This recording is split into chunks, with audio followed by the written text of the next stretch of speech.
Welcome back to our YouTube channel. Today's video ay ito, may dumating. Ang alam ko dito is Coco Pit.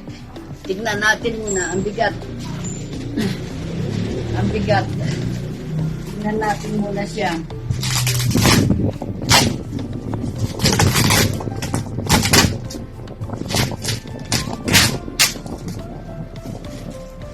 Ang Coco Pit na. Yan, Coco Pit na ito.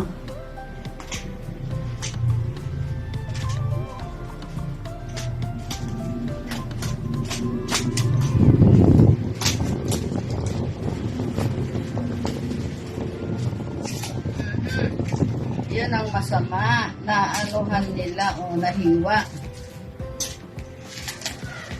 Kasi pagka hindi nila binags, katulad hindi nila binags, ayan, nagkakaroon ng butas, natatapon.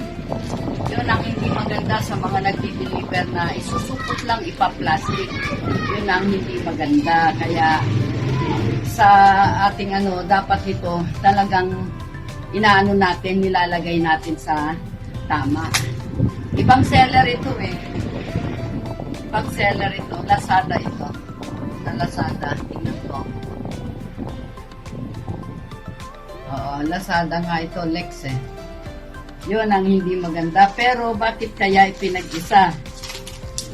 Dapat nito hindi yan pinag-isa na buong buo. Kanya-kanya supot yan dapat. Isa lang ang ginawa. Bakit kaya ganon? Mali yung nila. Ayan. Hanapin ko yung niyan kung kasi isa lang ang order ko apat na kilo. 1, 2, 3 ganon. Mabigat nga ito pero ewan ko. Dapat nito by by kilo ang balot. Kasi hindi ako maano ng yung buong malaki. Dahil sa yan, ang tawag nito, walang lalagyan, may iwanan lang, yun. Kaya, isa natin itong kwan. Tingnan natin itong isang to.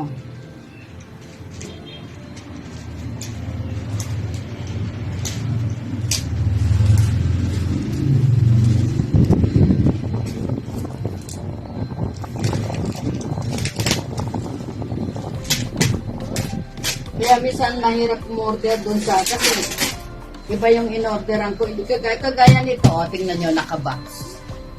Naka-box to. Ibig sabihin, sure ka dito na hindi siya matatapon o hindi siya kasi naka-box Yeah.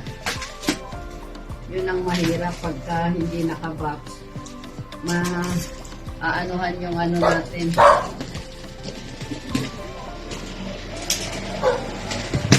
Ayan, ito ang tama. Ito ang tama. Ayan. Ayan na, nabuksan na natin to. Ang laman niya ay puro rice hull. Ito.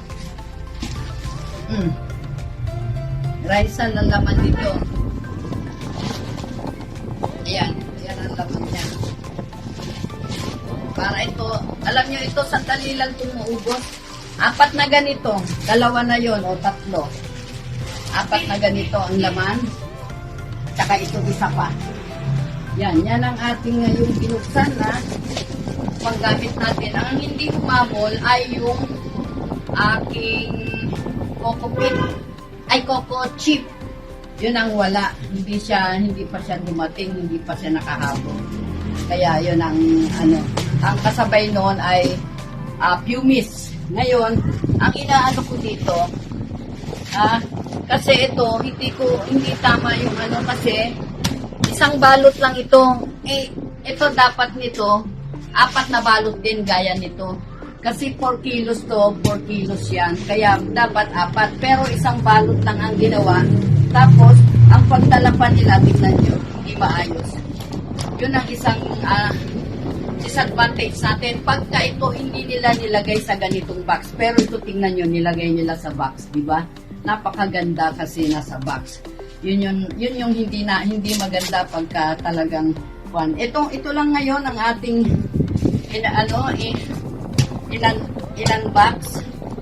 Kasi ito malaki, kaya akala ko dito na lahat. Yung coco chip, yun ang wala. Coco pit lang at saka rice hull ang dumating.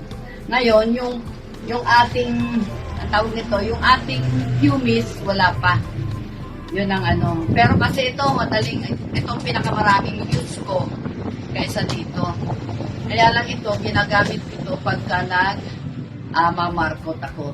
Kaya lang, nakita ko parang hindi ko alam kung maganda itong nakuha ko. Ibang seller to eh.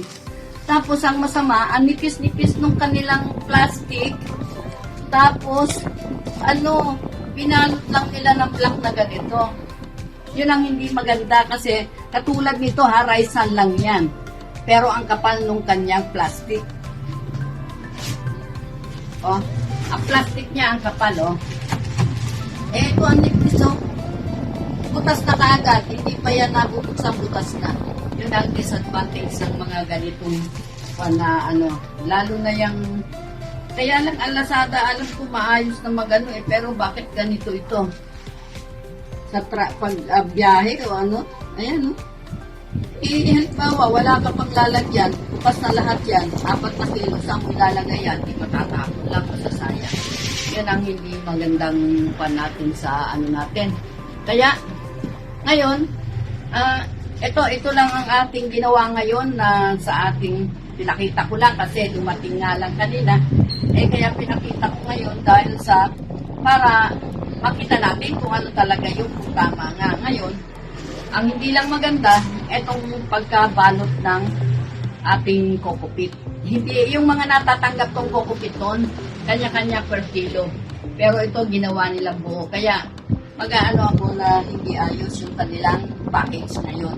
Kaya yun lang. Sige, ngayon hanggang dito na lang.